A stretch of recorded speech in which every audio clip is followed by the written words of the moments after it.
All right, we're calling the Human Relations Commission meeting of August 27th to order. First item is Paul is a voting member tonight because Tara is not here. And hopefully this time we won't make you one and then remove you and then go back and forth. Thank you, Paul. Item 2 is reviewing the minutes of June. So I guess first, did anybody have any changes or comments for Kellie? I see none. Would somebody like to make a motion to accept them? Move the motion to accept. All right, is there a second? Second. All right, all in favor? Aye. All right, thank you. It was unanimous. And then Kellie, you're up next on the PAHRC MOU. Yeah. So once we talked about it at last meeting, I sent an email out to their general counsel. Now, they don't have a current staff member in that role, so nobody's really manning their email. So it took a couple weeks for them to get back to me originally. And then somebody did answer and she was like, oh, I'm sorry. But she said that they do not have a standard MOU agreement, but that they're willing to reach out or schedule a time with us to talk. So Dave knows about this. So once I sent to them, do you have any proposed times that you'd like to sit down and come up with an MOU agreement? And that was a few weeks ago also. So the correspondence is really, really slow. Just waiting to hear back to them to schedule, but Dave is aware. So as soon as I hear back from them, we'll be able to schedule and sit down and kind of come up with they don't have a standard MOU on file, but I know, and Dave was familiar also that they've done it before with other municipalities. So yeah, it's just kind of a waiting game because they're kind of don't have any, they have an interim person running the email right now. That's my update. Remind me, why were we wanting an MOU with them? I think it was because there might be cases that we receive that we would want to engage them in, or I guess maybe the lines were a little gray on how we could leverage them and then what we could do. Stanley might be able to speak to that point.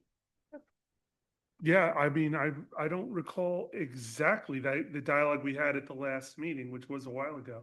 But to the best of my recollection, it was a discussion about whether we would shepherd inquiries to them to handle. Yeah, sorry, 2 months ago seems like a long time. Yeah. Just like, okay. So I guess we'll just keep it. Yeah, that's kind of just We'll table. keep you on the agenda for that next month. And Process about whether we should be included in the. Where's the process about whether it can be included in the open.gov or in that kind of process? Isn't that going to happen as well? Yeah, I don't have any update on that. Yeah, I don't have any update on that. I don't know if there's a way to do it. I think I did mention it to some people in our office and I didn't really get anything. So I can double check on that. Yeah. yeah, I know Supervisor Lewis, who's not here, wanted that to happen. Yeah. I not sure how simple that's going to be. I think that's another point that I'm not sure how simple it would be to get that, like. Any reason that it's supposed to be one? Yes. And I think there was standard, like there was some conversation about if we were going to just post the forms on the website or use these forms in OpenGov. I think it was like one or the other, right? And then if we had used OpenGov as a tool, it kind of would have made the forms obsolete. Well, I think, because I know our goal is to get these forms finalized tonight. I mean, I would think, and we'll make a motion at the time, but I would think that we're going to put them on the website for now, at least. And then if OpenGov becomes an option in the future, then they could be transferred. But I feel like we all just want to get this stuff going, or at least have it accessible if somebody should want to make a complaint. Wasn't there the question about the keeping it anonymous on OpenGov? I think that might have been it, that there was the chance that, now I'm not super familiar because I don't use it as much in the office, but that people might not stay as anonymous as they will with these online forms. I think that was also a topic of discussion when it was brought up the first time. And there's also the question of whether the ordinance permits someone to submit a complaint using That way, because it says they have to be taken to the the ordinance is township office. really specific Yeah. on you having to either mail it or hand deliver it Yeah. here. Mhm. So that's how it's written. Yeah. That doesn't mean it couldn't be amended, or we couldn't have a process where it starts on OpenGov and then someone, hand delivers it here. Yeah, I do That, think that was the another conclusion. issue. Yeah, I also felt like, and I think you agreed, but the OpenGov seemed very inaccessible in a lot of ways.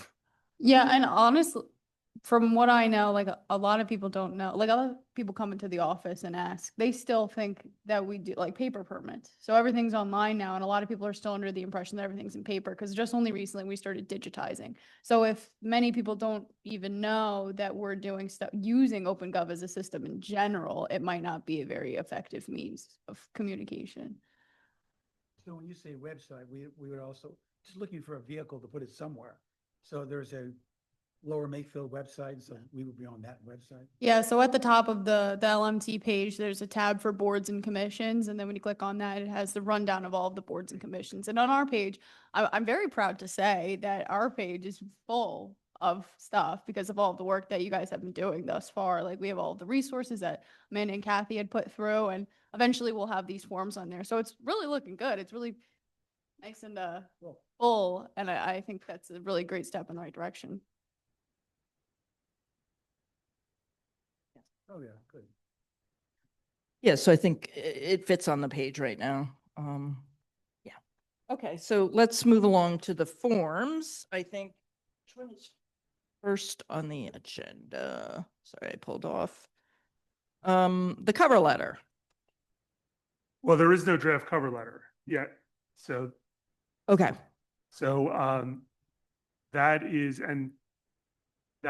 we've never had a draft. I do see in the minutes where I was assigned that.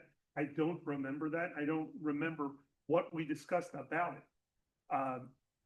But it's certainly something I can put together quickly. guess we could Okay. look in our minutes, right? Well, all the minutes say is that I'm going to draft. Oh, okay. So what I understand a cover letter to be is a letter enclosing, in this case, if someone requested an inquiry form. Oh, the gotcha. letter says, Okay. Here's the inquiry form. Or here's the complaint you requested, or here's the answer. And obviously we could add a little more detail into that, but there is no draft yet of a cover letter. Okay. The three documents that we have drafts and I revised for this meeting are the complaint, the answer, and the inquiry form. The inquiry form is actually the oldest. Right. The original draft that we looked at 2 meetings ago. Okay, so do you want to start with the inquiry form? Does everybody have it? Mistaken, I thought we got rid of the inquiry form because it was confusing to have both. That we were just going to do the complaints and have people reach out to us. Well, there was discussion about that, but I don't think we voted on that one way or the other. And nor did we vote not to get rid of it. We did have a dialogue. I think the issue, the potential complication of having an inquiry form, and most other boards do, is that it does not have the legal effect of a complaint. And you want to avoid a situation where someone submits an inquiry form and thinks they've made a legal filing and ends up waiving their rights. That's why the inquiry form had language explaining that it's not a complaint, and I added much more expressive detail about that.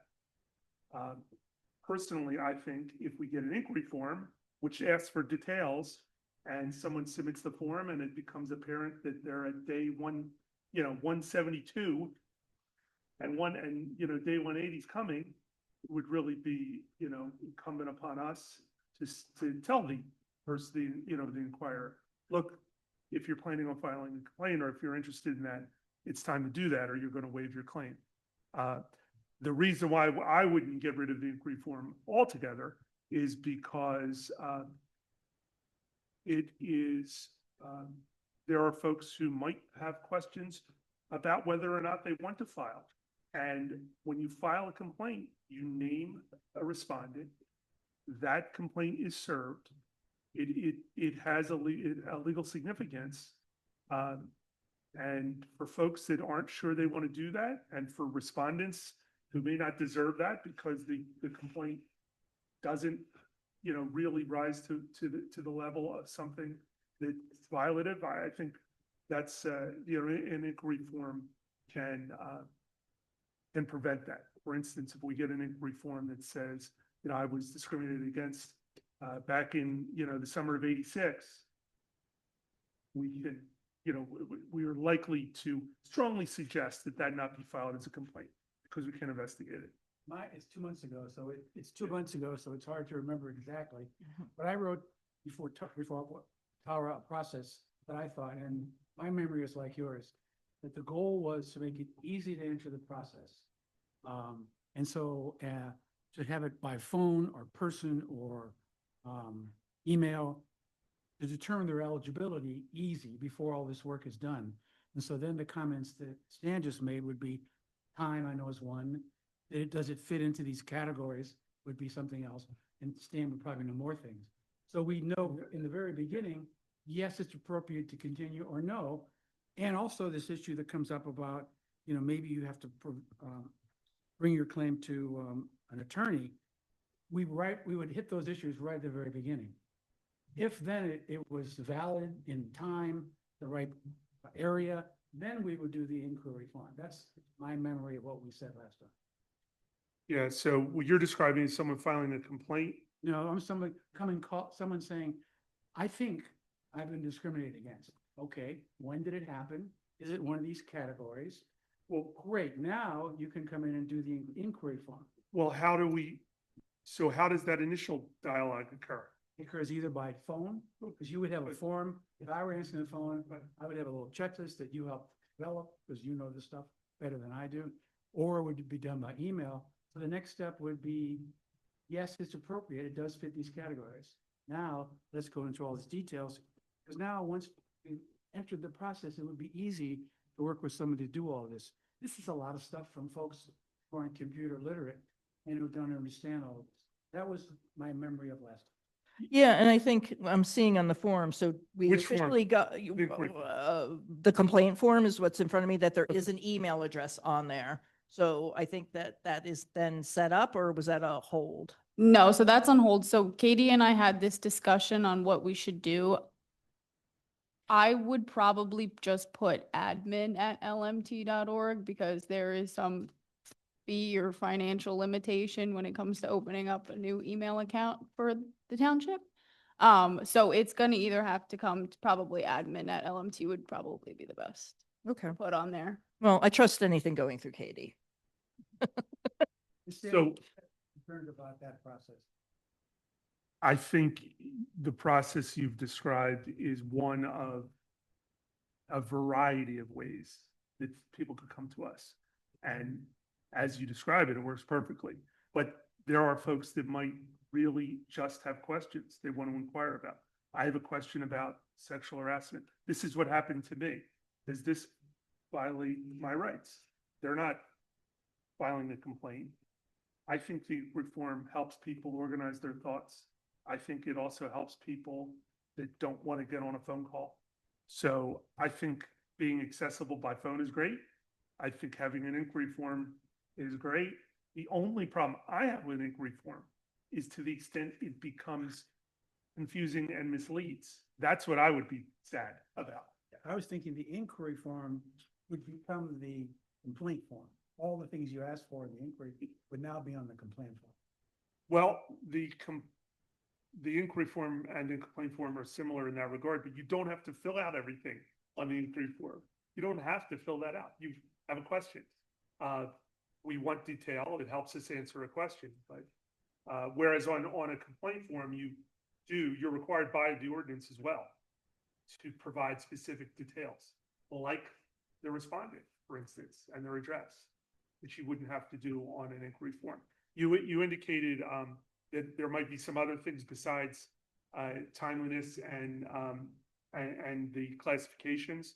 One of them is where this happened, because someone could say, last summer in Wildwood, this is what happened to me, an inquiry form, or a complaint. I mean, if they're saying that, that's very likely going to get them flagged and an explanation that they ought to be contacting So an agency. We would rely on you for those, I don't know, all those exemptions, but I guess I'm seeing is triage.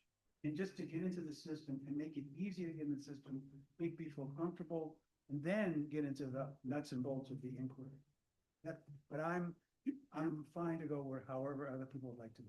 I think you're describing the inquiry that is specific to someone with a complaint. And I think an inquiry, and that is one purpose for it. I think an inquiry can also just be made by people that have questions, even employers that have questions. We have an employee with, the once FMLA leave, do we have to give it? I mean, the answer is, I don't know. I need to know more. We need more information. That could be something on an inquiry form, in my mind. So that, in my expectation of an inquiry form, or of a phone number or an email where we respond to folks, is not centered on complaints and litigation. It's centered on, more than that, to include people that just have questions about potential discrimination, whether it's in employment or also in housing and accommodations. So I would keep an inquiry form. It should be good. I would keep an inquiry form. You certainly have to have a complaint and answer form. The ordinance requires that. And I think to address what I'm hearing and remembering from 60 days ago is we probably ought to be clear on the website that we have a phone number and an email. You don't have to fill out an inquiry form. You can just call if you have a question. You leave a message. Who's gonna answer that call? That's a great question. Katie. I mean, Katie, the admin, will answer it, and then she will let Tara know, and then Tara would either respond or reach out to one of us, Stanley, to help. I mean, depending on whether it's something that Tara could triage, Yeah. or if there was kind of more. More than likely, Katie will also transfer them to me if they say something along the lines of, an inquiry. Then somebody actually comes in, fills out, or downloads the inquiry form, fills it out, drops it off. What's the process now? What do we do with it? Do we wait till our next meeting? Oh, no. So what's our process for handling? My idea I would be the middleman in the office, and then I would reach out to Tara or whomever from the committee, and then we. Do we envision Tara distributing it to all of us? Yeah, And we talk about it? Yeah, I suggested that each month we would be the person who took the responsibility. So that January, any calls that came through, I would take, and February, Kathy would take the call. I think we would suspect really a low volume. And so that would be, and I could imagine having a call that I would have this checklist in front of me. I'd say, great, you do qualify. Now here's the complaint form, which has all this data. So wait, I want to narrow it back, because I want to leave today having these forms finalized. So let's get the forms finalized, and then we can kind of additionally talk about process, because I agree process is really important, but I don't want us to get lost in the weeds. And you were hitting your mic, so I think you wanted to say something, Amanda. Yeah, I guess, because we had talked about last time getting rid of the inquiry form. I guess you had said if something was a little more informal, I think it might be good, because if you have two documents that literally almost look exactly the same, I would be very confused. So I don't understand why we can't just have the phone number as well as an email, and then a blurb on the email saying, if you have questions, these are what we recommend you put in the email so we can help you as much as possible. And then say, if you would like to proceed with a complaint, this is how you would do it. So I just pulled up the page, for those of you, if, well, not everybody has a device, but Which page? on Lower Makefield's, the Human Relation Oh. Commission page, I can share with these guys. So what I am sort of envisioning, because there's a lot of information on here, and at this point, it's like, you really don't want to put more on this page, because I'm already zoning out looking at it. And I think we can clean up some things, but that's it for another day. But I'm kind of envisioning, we have this whole members thing, here over on the right for further assistance button, and then that goes to another page, and we can do like what Amanda said, for general inquiries or, you know, you're not ready to make a complaint, please call or email. This is the information that would be helpful to us to best answer your question quickly and efficiently. And then also a link to the complaint form if they want to make a complaint. Does that Yes. make sense to other people's brains? You know, I get the inquiry from, because like, the inquiry form, again, it's like Stan says, it's just somebody just doesn't know, is this sexual harassment or not? You can have an inquiry form. I don't think we're gonna, let's say, throw the inquiry forms away after we say yes or no to them, but the complaint takes it up a whole nother step. Where, you know, now you've officially made a complaint, respondent gets all that, and we might not want to take that next step. So I still think the inquiry form's good.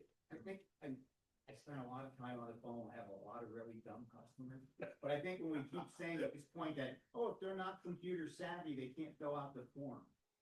It's 2025, they gotta fill out, they gotta learn how to, this is a good time to learn how to fill out. Because if you've been that degree, you learn how to fill out the form. So I don't like the thing where we keep saying, well, they might not be sophisticated.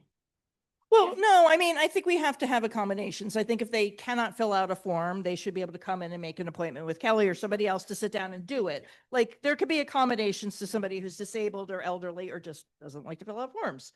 Yeah, and we provide that accommodation in the township when people, they're like, oh, I don't have an email address or a computer at home. We have a computer in there for them to fill out their online permit. So, and we're happy to assist any time of the day in that. So, yeah, we're. I mean, I think the thing is, as far as a form is, you know, I think you were saying this, Amanda, is just like, I think an inquiry, yes, it could be, was I sexually harassed?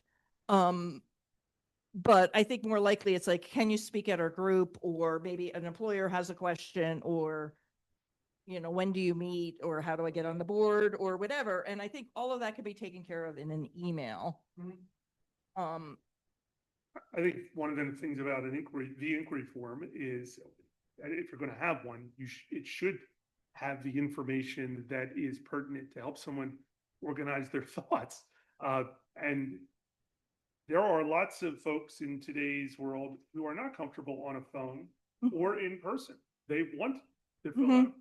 So the inquiry form shouldn't be mandatory. It's not mandatory. I think it's just another option. I would keep that option. I would also think, based on what I'm hearing, that we should make it clear on our site that you could call or email us too, and we will respond, and promptly. And we'll, I guess, next meeting, be talking about protocols and procedures. Well, I guess, you know, if people feel strongly, I mean, I know we're kind of go back and forth on whether we want the form or not. Maybe we're going to need to vote, but what could I say is stay with my original sort of button to another page idea, say, for simple inquiries, email us or call us. If you want to have a formal, you know, send formal information, here's a formal inquiry form and here's a formal complaint form if you want to make a complaint, and obviously articulate that a little bit better than I just did. He brought up an interesting point, He said, inquiry, can you come speak to our group? That wouldn't go on this inquiry. Right, right. We added a new dimension to that. But that, you know, again, back to the website, you know, general information, you can say example, like, can we come talk to your group, etc. Or then another tab where it's more specific that gets us to the, I like the inquiry form. But I think it's the doesn't quite stand the authority here. You know, once you make an official complaint, it's official. The inquiry form is just that. And it has to be served. And I'm giving you a frame of reference as a practitioner. Everyone's frame of reference has a lot of value. And that's why we're all on the board. But I do think that it has value for someone that's not sure to give them something short of a complaint before they become sure. So that's my take on it. Yeah, I actually kind of agree. I think as long as it's not mandatory, the inquiry form is kind of good because if somebody can download the form and just read through it, that way they kind of know the information they need to provide in the future. And as someone who works in a government office and tries to help people with forms and different things all the time, it is a lot more helpful to be able to print something out and just write it. So I think, yeah, a general option for if you just have questions or if you want to reach out via email, even via mail, although I guess we don't, there's a time frame thing, is fine, and have this as an option, as long as we explain that this is an optional thing. And one of the things I wanted to make clear is, so I made a couple adjustments on the form. On the first page, there's bold and underlined, making it clear that this is not a complaint. And if you're going to file a complaint, you'll have to, so that someone would understand they're not filing a complaint if they read the form. And the other thing is on the signature page, page 4, unlike in the complaint and answer form where there's a unsworn verification, but where you have to tell the truth, that is not in the inquiry form. In the inquiry form, all we're doing is asking them to acknowledge that we're going to use what they submit, to assist them. So this should be more user-friendly, should be less scary. It's not a legal document. It's intended to help. I have a question. Do you think that asking them to write down who they believe discriminated against them is too far on an inquiry form? I would just say, I mean, my initial, and I think Tara had one little tweak on this too, but my initial thing is I would like a line underneath all of that bolded information saying, fill out as much as you're comfortable, knowing Yeah. that we can only respond to agree. the information you give us. Okay. So that, And then- that they don't feel like they have to fill out everything. Yeah. And then nothing is mandatory. I agree with think that. There as I well. mean, But it is really important, if you are thinking of pursuing a complaint, it is really important to identify against who, because that really goes to our jurisdiction. And we should not be spending a lot of time responding to someone's inquiry on a matter where we don't have jurisdiction. We should be very promptly directing the inquirer to the agency that does have jurisdiction. You could So maybe under number 2, you can say, reminder, we can only address complaints against a business or. and put a box that Is says, Makefield did this happen Township. in Lower Makefield Township? Yes or no? Put that, right? Just check, and they don't even have to name an organization. Maybe make it as vague as, maybe make the inquiry form as vague as possible. I don't think so. I mean, you don't have to fill it out. Why do you want it vague? So they say something happened and, we schedule a meeting and it's 60 days later and we find out this wasn't an employer. Okay, then it's not employment discrimination. I really don't think.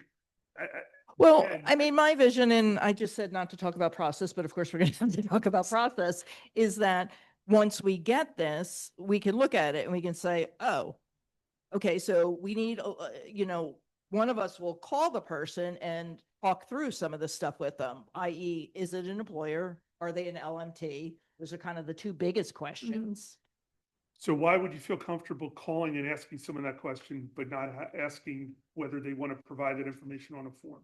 Well, I envision, honestly, if let's say, back to protocol, let's say this week it's Amanda's turn to handle calls. I would suggest Amanda probably wants to use that inquiry form as a blueprint for the dialogue. So why wouldn't you have someone, fill out that if they're comfortable filling it out? well, if they have filled it out, then obviously the answer is there. If they haven't filled it out and we're missing information that is relevant to our jurisdiction, then we have to reach out and follow up on that. Well, the answer to the question, why is that on this form?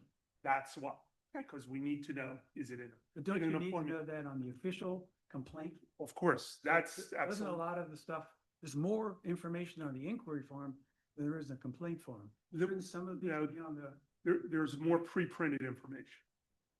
But the complaint form asks for all the details and witnesses and documents. The complaint form is less suggestive, but requires much more information. maybe I didn't do this right. All I'm saying is the particulars of this complaint are as follows. and doesn't have any of the kind of questions that were specific. That's right, but, and keep going. It asks for details as well.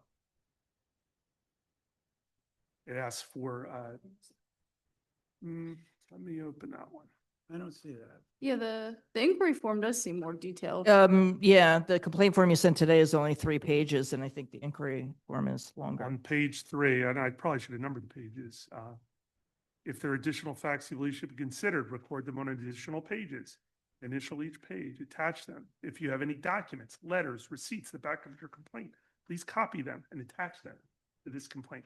A completed complaint form should be far more detailed, and the detail is being provided by the complainant.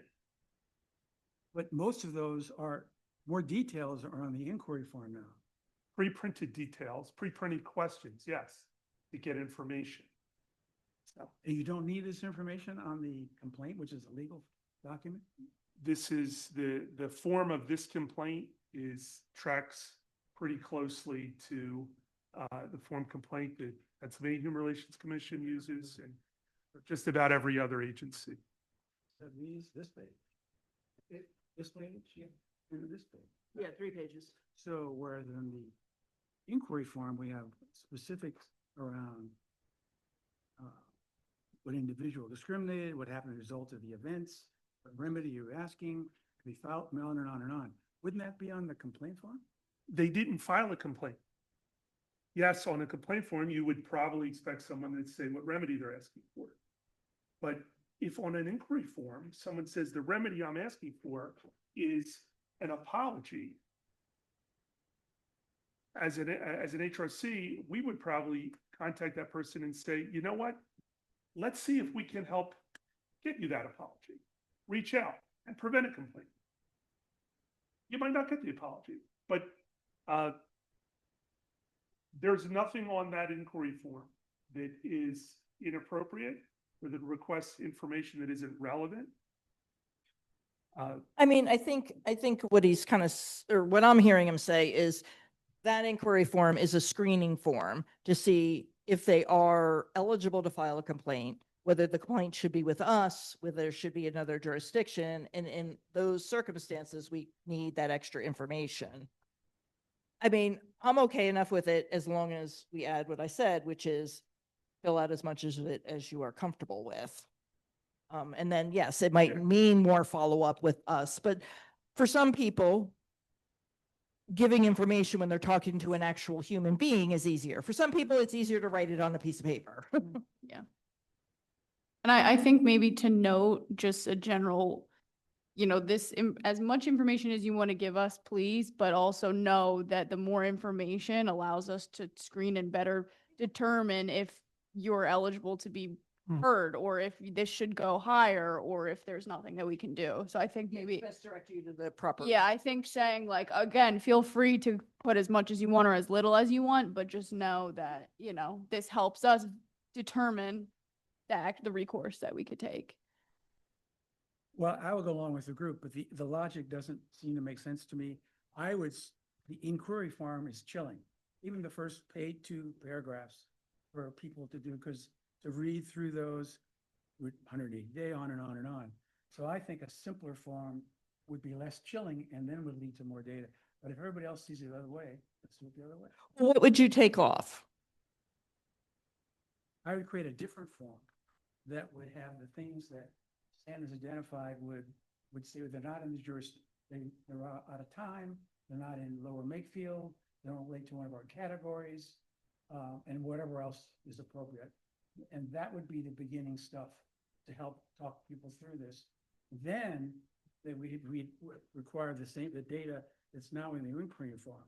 So who did it? When did it happen? Is it still going on? All those things.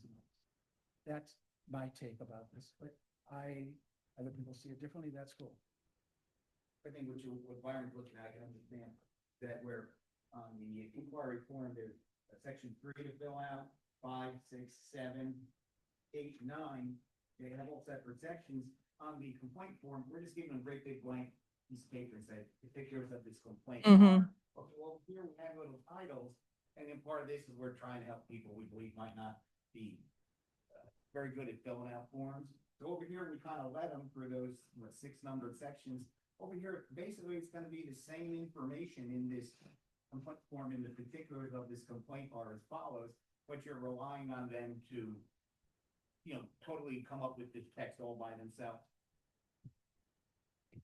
If people need to, I know a lot of people can't, that's a whole nother Well- debate we're not gonna get into. For So- people that can't, I mean, the inquiry form even says Yeah. that one of the purposes of the form is for us to help them.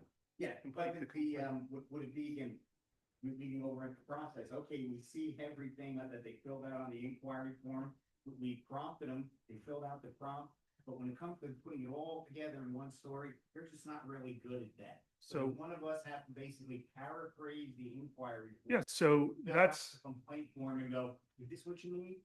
Sort of like when the police write the confession and have the, person sign it. that's exactly what the Human Relations Commission and EEOC's intake units do.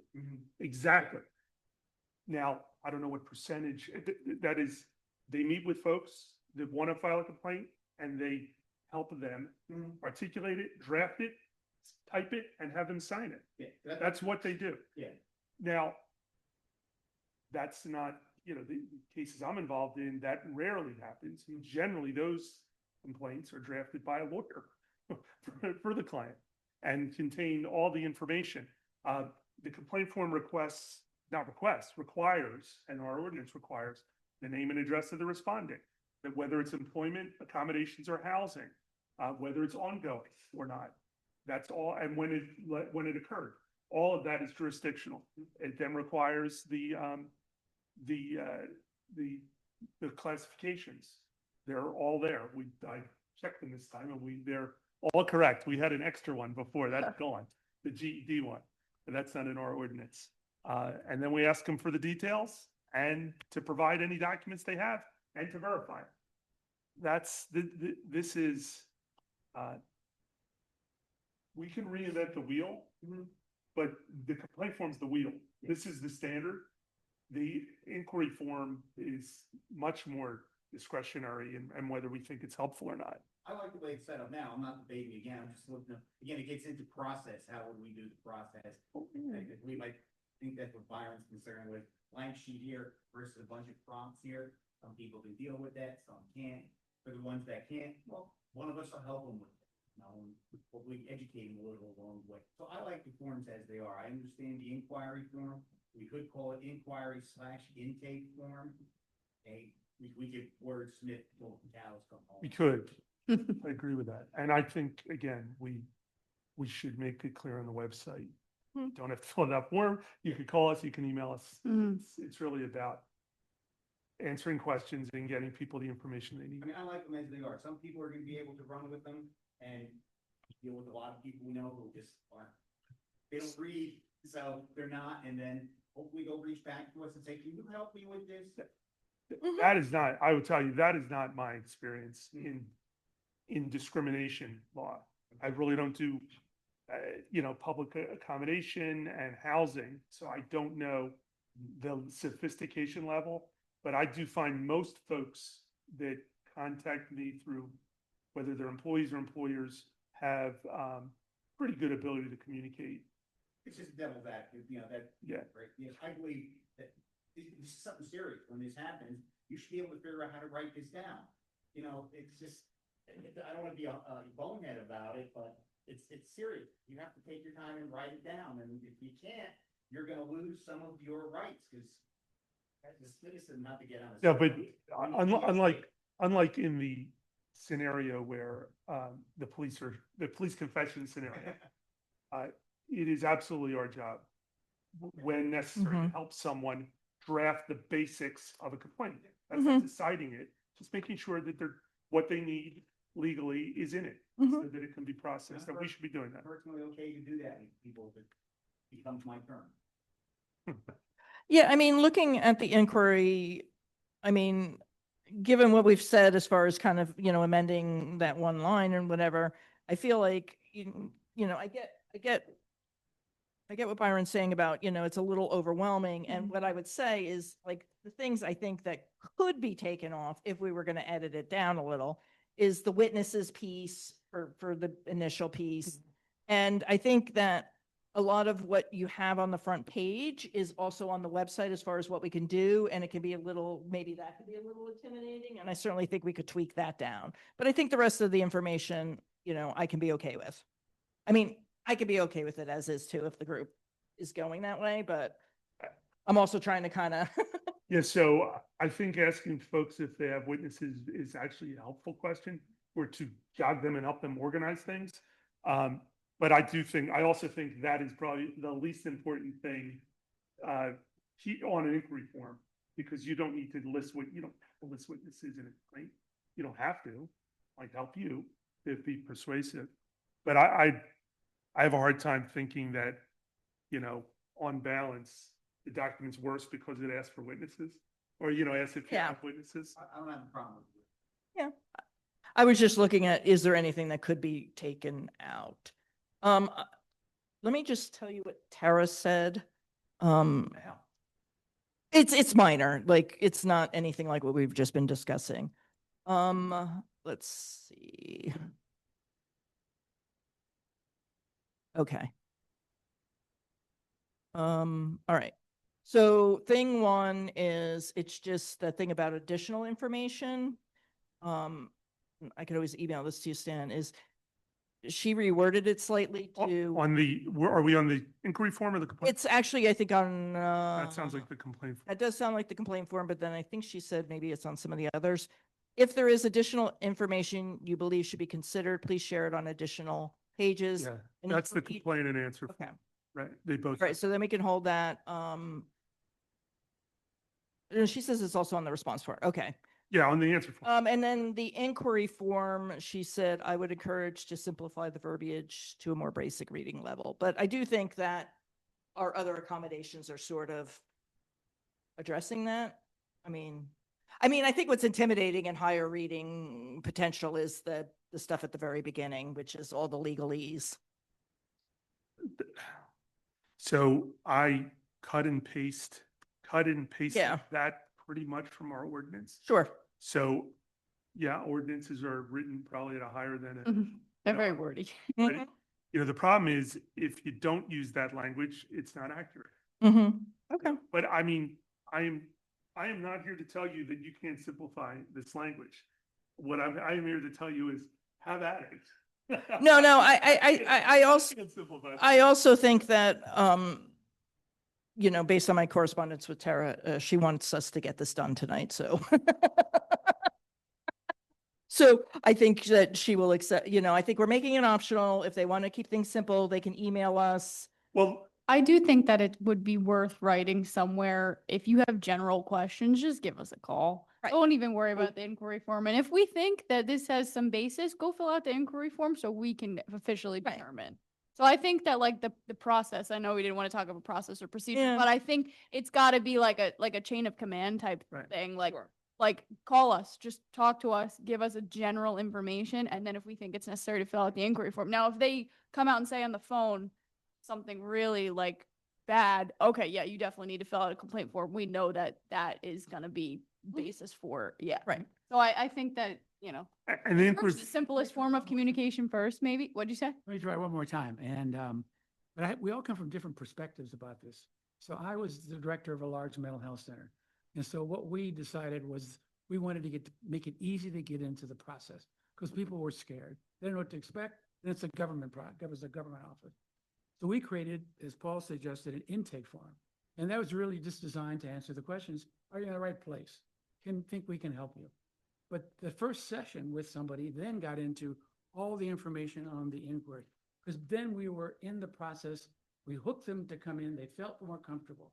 So that was my point here, was to hook them in the process, make them easy to get in, then get all the data. So I was proposing a lot of the stuff in the inquiry goes into the complaint form. But that's just my take because I come from a different background. well, I'm comfortable not having an intake form or an inquiry form, if we feel like we can answer folks' questions and properly direct them to filing a complaint if they should be filing a complaint. We don't know. The truth is, we don't have any calls. Right. Well, I think, We don't know what people, I how think, they're gonna approach us. right. So I think having the option that it's not mandatory and that they can email and call, at least address partially what you're saying. Yeah. And, And I think that what I would offer to do for the next meeting is, do like a flow chart, a process, Mhm. like this is what happens. It comes to Kelly, kind of have us tweak that out, in a little bit more depth. I mean, I think, if a complaint comes in between now and next month, it'll go to Kelly, she'll reach out and we'll just kind of figure it out, but most likely that's not gonna happen. So, yeah. so I think the inquiry form, I don't hear much consensus. I hear more like resignation and, compromise. And, which I frankly don't think is great. I think we should, if we're gonna vote on a form, we should like the form. If not, maybe we should not vote on that form and think about it some more. I'm talking about the inquiry form, not the complaint and response, and answer. Those I think are no brainers. The ordinance pretty much requires them as they're written. But there's the language in this inquiry form, the disclaimer language at the beginning, I think is very important, Mhm. because I don't want the form to mislead someone. Mm-hmm. We don't have a form, we won't mislead them. So you don't need that language, right? Again, the purpose of that is to tell them there are other places you might be able to bring your complaint. This is an inquiry form. We're going to use it, if at all, to help you file a complaint. But this is not a complaint, and there are deadlines. So don't be misled by us. You would be very sad if someone came in later and said, I read your form and I didn't understand that it wasn't a complaint and that I was waiving my rights by not filing a complaint. I would be sad. That's why that language is there.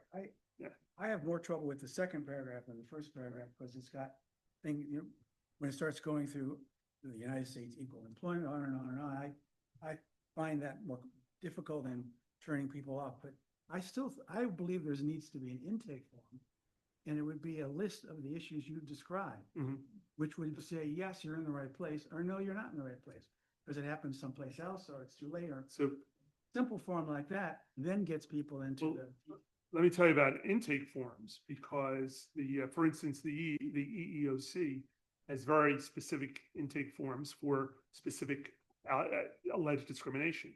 And they're not simple at all. They're very, very detailed and they're very good. But those are forms that you would absolutely think would scare someone away.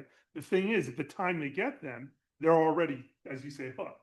They've already said, all right, I have a claim for refusal to accommodate my religious belief or my disability, and ask for all kinds of detail on that. And that's again, we're having protocols. We can certainly use intake forms. Well, how about the, against the pay process, this would be our intake form, but basically it can be like when a person makes a contact with us somehow, or we listen, we have an inquiry form, you can fill it out, or I'll weed you through it, I'll fill it out for you.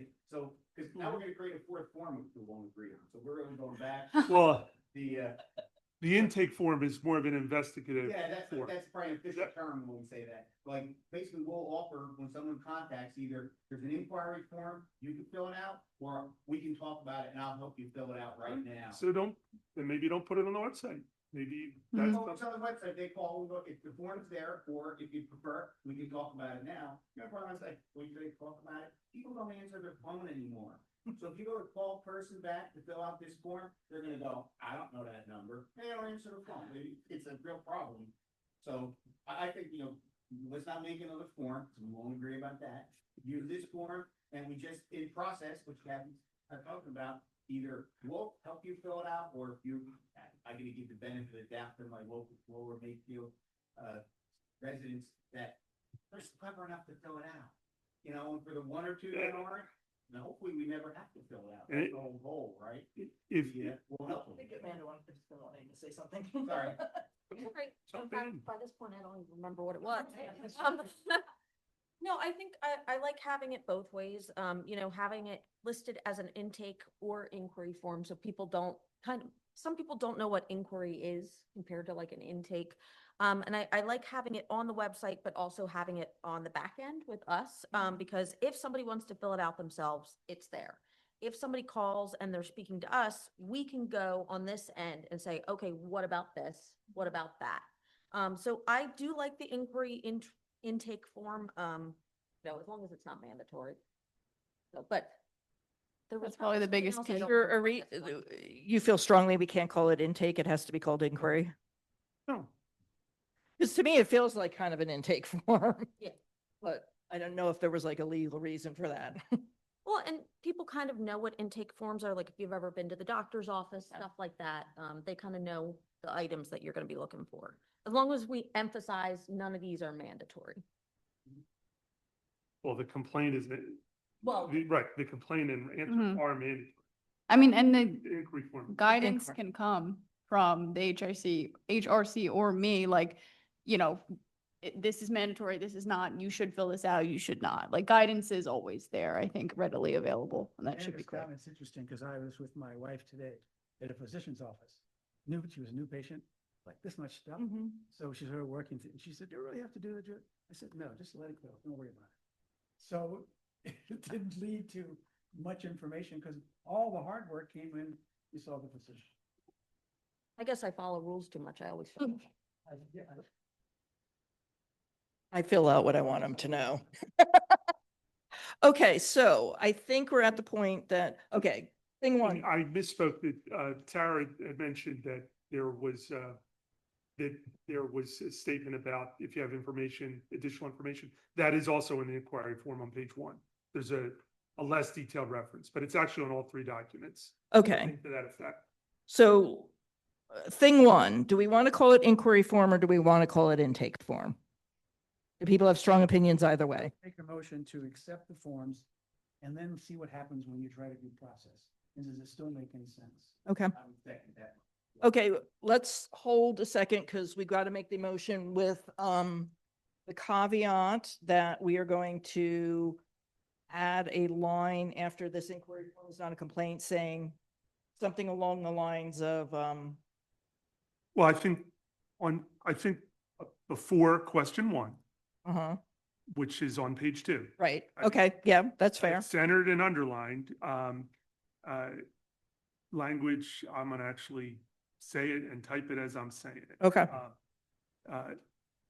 All questions on this form are voluntary. Answer as much as you are comfortable.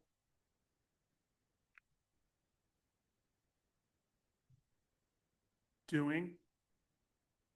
This form is not mandatory. You want me to read that back? Sure, go for it. You mandatory for it. No, I said mandatory once. Yeah, I write important stuff for a living. So all questions on this form are voluntary. Okay, Answer as much as you're comfortable doing. This form is not mandatory. I like it. Okay. Okay, so that's thing, oh geez, that's thing one. And then let me just read Tara's little blurb on additional information. I think she just made it more concise. If there is additional information you believe should be considered, comma, please share it on additional pages, comma. Initial each additional page all in caps and attach them to this form. If you have any documents, letters, or receipts that support your complaint, please copy them and attach them to the complaint. Right, her edits pertain to the complaint. Okay, so Not the inquiry form. does what you have on the inquiry form? Well, it's just written differently. It's on page 1. It says, if there are additional facts or documents that you believe will help us to understand what happened to you, please use additional. Yeah, okay, paper I'm, and I'm, attachments." I'm fine with that. So, but the complaint and answer Yeah, are, okay, Tara definitely was editing that language. We can do that. okay. Turn to that now. So can you amend your motions and just say with the addition of what Stanley just said as far as the one additional line before question 1? That we accept the, So I make a motion that we accept the forms with Stanley's additions, and look at them again when we do our process. Something more elegant than that. That's a good one. I've heard of. But aren't we going to look at Tara's language? well, I think he's just saying yes on the inquiry form. No, he said all the forms. Oh, yeah. Okay, then let's go to the, I thought that's what Stan just did. I just made a change to the inquiry form, which is not a mandatory form. The other forms are absolutely mandatory under the ordinance. If you want a complaint, you must file a written complaint. It contains the language on our complaint form. And you gotta bring it to the township office. okay, so that would be a motion, and I would say changing the email to Yes. admin@lmt.org. Let me- Putting in the precise phone number that Here. Kelly could give you. And changing, This is not in the complaint. No. Are you taking out that wordy verbiage on the complaint form and putting this sentence? No, the Okay. language of the complaint's different. So just refer to this then. Okay, So the main line number and then my extension. just bear with me. mhm, So I'm creating V2 of the inquiry form. And so we're going to switch HRT, the email to admin At Mhm. lmt.org. at lmt.org. And we have a phone number. And that is, sorry, 267-274. 267-274. 1100 is the main number that goes to Katie, and then my extension's 1124.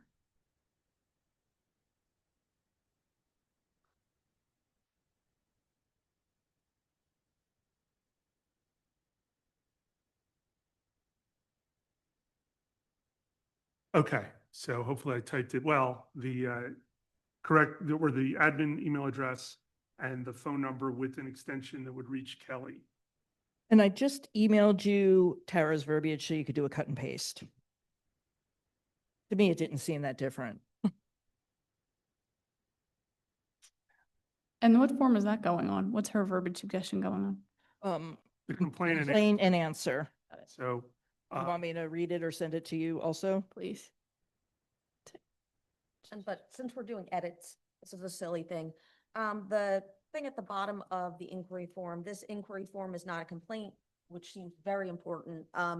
As a person who, well, it's been about 10 years since I came out of college, but I know reading through like big texts, things like that, I wouldn't notice that extra underlined, even though it's bolded and underlined. Is there a way we could either make it all caps or red, something like that? Caps could be good.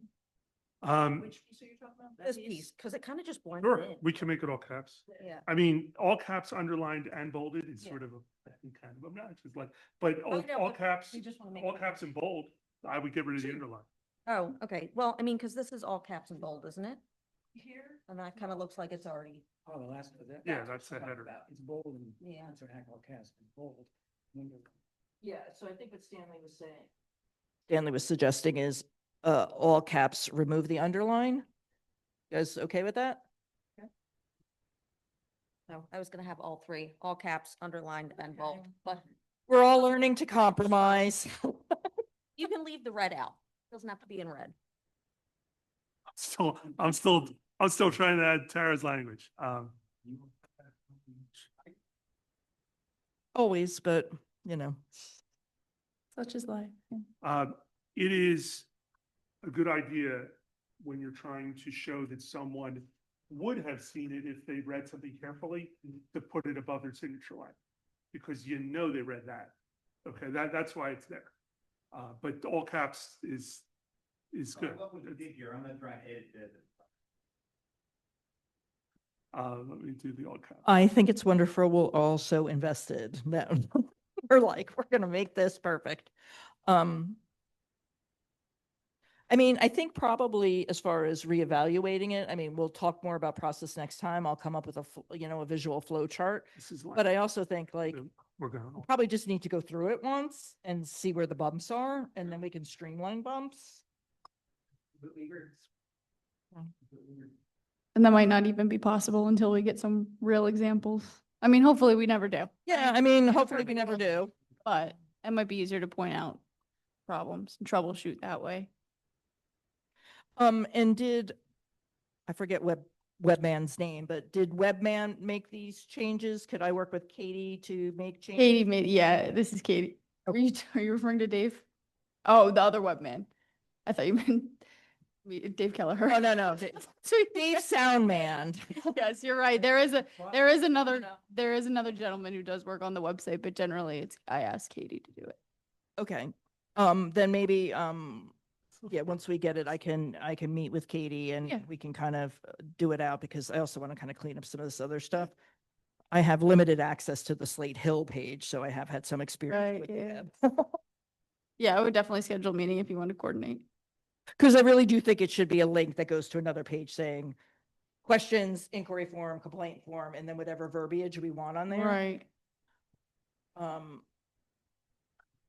right, so I've now created version 2 versions of all the forms, Okay, which I think, which the complaint and answer now incorporate Tara's edit on the additional documents.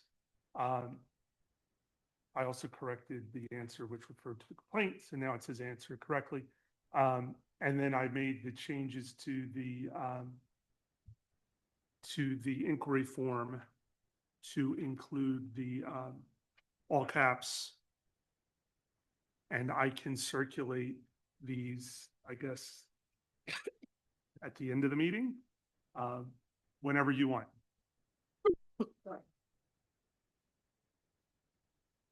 all right. So are we ready for motions to accept with these changes we've just identified? So I would just maybe generally just say all of the additions are now on tape.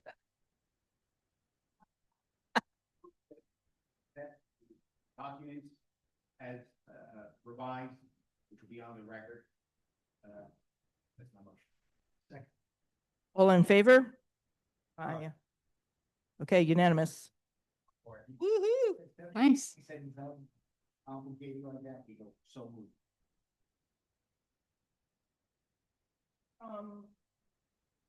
So what I would suggest, because I think we want to get these up there sooner rather than later, is I will commit to doing some sort of a flow chart for next meeting on process, and then we can, tweak that out. And then maybe just meeting with Katie and sitting down and kind of putting it on the website as I stated, and then next month we can approve that or tweak that. If there's something, if it's, because I feel like we want to get the forms up right away. But I also want people to approve what's going up on the website, because I think that that's essential. Does that seem reasonable to everybody? Can't believe I just did all that work. Okay. I'd be happy in the mid-month, if you want to send to me what you've done, I'd be happy to give you some. Awesome. That sounds great. All right. Any other to-dos? All right. No public comment. And does anybody have anything else they want to reflect to Tara? Because I was also thinking, now that we finally are getting these, well, I guess next month we have process and website. I say out loud, what I thought would happen, could happen is, once we have the stuff, is that we'd identify key leaders in the community who might be interested in these categories and go and talk with them. I don't know, I don't know enough about who that would be, you know, would it be the real estate association of Lower Makefield, talk about housing? So to do that kind of thing, and then we'd have our forms, our process already done. Okay. So, yeah, we can, The feedback when I went to that meeting was, don't invite people to come, they're unlikely to come, go to them. mhm. Yeah, I mean, there's got to be like a chamber of commerce and stuff. All right, so, As a way to educate, you mean? As a way to outreach? all right, so maybe you can kind of make a note of that we can put outreach on the agenda next time along with process and, you know, because maybe now we can finally get to next steps. Yep. All right. Anybody want to make a motion to, anybody else have any other comments? Woo-hoo. It only took us how many months? Anybody? Well, yeah, I mean, it's not a comment, but there's one open item about forms, which is the cover letter. So I think maybe we ought to communicate offline about what should be included in the cover letter, and I'll put that together. Again, Okay. my thought is, Say again what the purpose of a cover letter would be? well, that was why I didn't draft it, because I don't I see- wasn't totally clear, but I understand. And I, you know, Tara had reached out to me and I did not actually get to communicate directly with her. But I understand it to be simply something that would go along with a form when someone requested a form. So for instance, your employer, you're the subject of a complaint. Here's a copy of the complaint. We need you to file an answer with it. You know, here's a copy of the ordinance perhaps, you know, and that sort of thing. The same thing with if someone asks for a complaint, requests a complaint, you know, dear, you know, It sounds like you need 3 cover letters. Right. I don't know, but that was something that was, you know, has not been completed and is on the minutes that we should really work on that. Employer gets a thing, you can open it up, it says complaint, or answer to, you know, complaint. Doesn't need a cover letter to know you've got. No, Why don't we put it on the agenda next time, because it's gonna lead to a long discussion. sweet. Yeah, I mean, I think let's continue it to next time. What I see is the cover letter. The only real need I see for a cover letter is when we're mailing it to an employer that something's been filed against, because I think everybody else is going to be pretty much email or in person or whatever. I mean, I'm not necessarily anticipating we're mailing. I mean, I guess maybe if we make a decision, A cover letter, nowadays, cover letters are attachments to emails, right? We're not mailing them. We're not actually mailing. them. so, What you do with scams, it should be a skull and crossbones come, that if you don't respond in so many minutes. all right. So I just say, let's continue that for next month and Stan can draft some stuff and then we can nitpick it next month. Sweet. And I do need to have some input on what's in the cover letter. All right. What we're trying to accomplish with it. So, and then it shouldn't be that hard. All right. I'll text, you know, Tara too, to maybe reach out to you on that too. Okay. All right. Now, can we have a motion to adjourn? So move. All right, second. Second. All right, all in favor? Aye. We're done at 7:40. 7:40, Continue your summers. yeah. So Kathy motioned that and Paul seconded it? Is that what it was?